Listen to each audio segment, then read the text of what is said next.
bonjour ou bonsoir. Voilà, nous sommes le 10 du 3 2020. Et aujourd'hui, le sujet de cette toute petite vidéo que nous allons faire, c'est le coronavirus. Un sujet qui n'est pas anodin, qui est quand même assez grave aujourd'hui. Nous voulons faire une petite vidéo justement pour vous parler du coronavirus. Parce qu'il y a déjà quelques années, en fait, j'avais fait une étude qui s'intitulait l'Éternel, donc Dieu est mon docteur. Et nous allons voir que pourquoi des choses comme le coronavirus arrivent. Nous allons voir pourquoi et les conséquences. Donc, il y a quelques années, j'avais publié une étude intitulée « L'Éternel est mon docteur ». L'Éternel, c'est Dieu, bien sûr. Et dans cette étude, nous avions parlé du danger de changer l'alimentation naturelle des animaux que Dieu a créée pour manger de l'herbe en farine animale, faisant ainsi d'un herbivore un carnivore, voire même un charognard. Donc nous avons vu les résultats.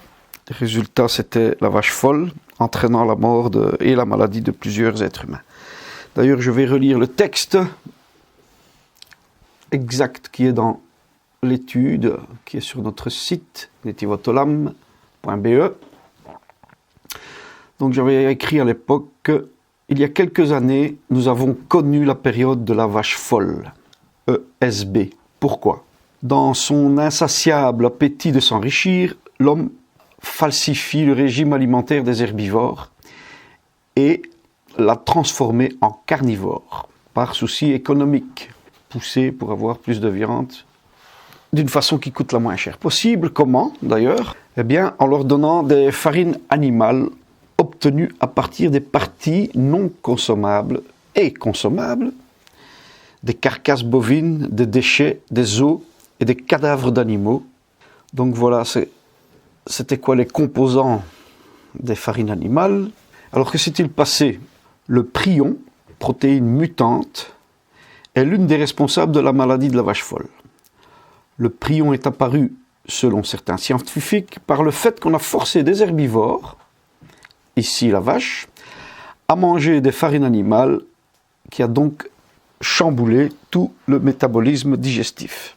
Puisque ce que nous mangeons finit par constituer nos propres protéines corporelles, les herbivores ont dû transformer des protéines animales pour en faire leurs constituants. La vache n'étant prévue pour transformer des protéines végétales, son corps a commencé à produire des protéines mutantes, donc une évolution, capable d'engendrer des maladies, notamment celle de la vache folle et de Creutzfeldt-Jacobs. Chez les humains, ce qui a entraîné la mort de centaines d'êtres humains et des milliers d'animaux. Nous pouvons que constater l'échec de l'homme pour avoir changé ce que Dieu a instauré depuis des millénaires. Voilà une toute petite partie de l'étude « L'Éternel est mon docteur ». Justement, dans cette étude, on a donc vu le danger de changer ce que Dieu a créé. En effet, dans la Bible, notre Créateur nous interdit de manger certaines choses, justement pour ne pas tomber malade. Dieu, notre Père, qui pense au bien de ses enfants, forcément, un père pense toujours au bien de ses enfants, nous a fait une liste de ce que nous pouvons manger et ce que nous ne pouvons pas manger. Cette prescription médicale, puisque l'Éternel est notre docteur, il fait des prescriptions, comme lorsqu'on va au médecin, il nous fait une prescription pour aller chercher des médicaments à la pharmacie. Eh bien, Dieu nous fait des prescriptions dans la Bible.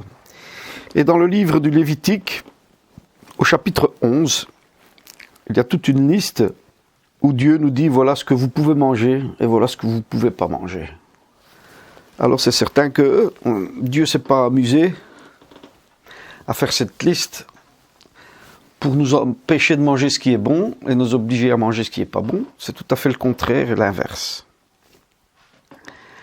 Alors, Déjà dans l'étude que j'avais faite à l'époque, j'avais parlé de tout ce genre de moquerie qu'on fait au sujet de la cache-route. Eh bien aujourd'hui on peut voir que cette moquerie se transforme malheureusement en tristesse. Et encore dernièrement, plusieurs fois, j'ai vu à la télévision des humoristes qui se moquent de cette liste et de la nourriture cachère, qui se moquent carrément de Dieu aussi, et qui font passer Dieu pour rien.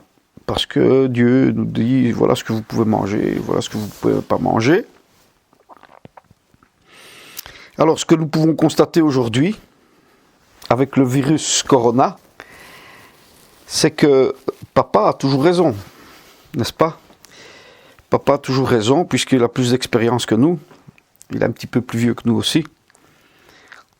Le pauvre bon Dieu, le vieux bon Dieu, il a toujours raison. Pourquoi il a toujours raison? Puisque c'est en mangeant des chauves-souris, du pangolin, que Corona a vu le jour. Dans cette histoire, moi je vois Dieu comme un concepteur de voiture, je vais dire comme ça, pour donner une image beaucoup plus simple. Hein? Dieu comme un concepteur d'une voiture qui sait exactement ce qu'il faut pour que cette voiture marche à merveille et que cette voiture n'ait pas de problème. Et lorsqu'on ne fait pas ce que le constructeur ou ce que le concepteur a demandé de faire, puisque c'est lui qui a créé cette machine, eh bien voilà ce qu'on peut constater aujourd'hui, c'est que le coronavirus fait des milliers de morts, en espérant que ça s'arrête au plus vite. Et donc voilà ce qu'entraîne la désobéissance et la moquerie. Je ne pense pas que ce soit une vengeance de Dieu, certainement pas. Je pense que c'est le fait de ne pas suivre le livre d'entretien qu'il nous a laissé pour cette voiture. Et alors la machine, elle se casse. Et voilà. On va prier, on va intercéder pour que cette maladie s'arrête au plus vite. Et je demanderai à tous ceux qui voient cette petite vidéo de lire l'étude L'Éternel est mon docteur sur notre site netivotolam.be et peut-être de commencer à réfléchir sur ce qui est bon de faire. Voilà. Bonne soirée à tous et à toutes. À la prochaine fois.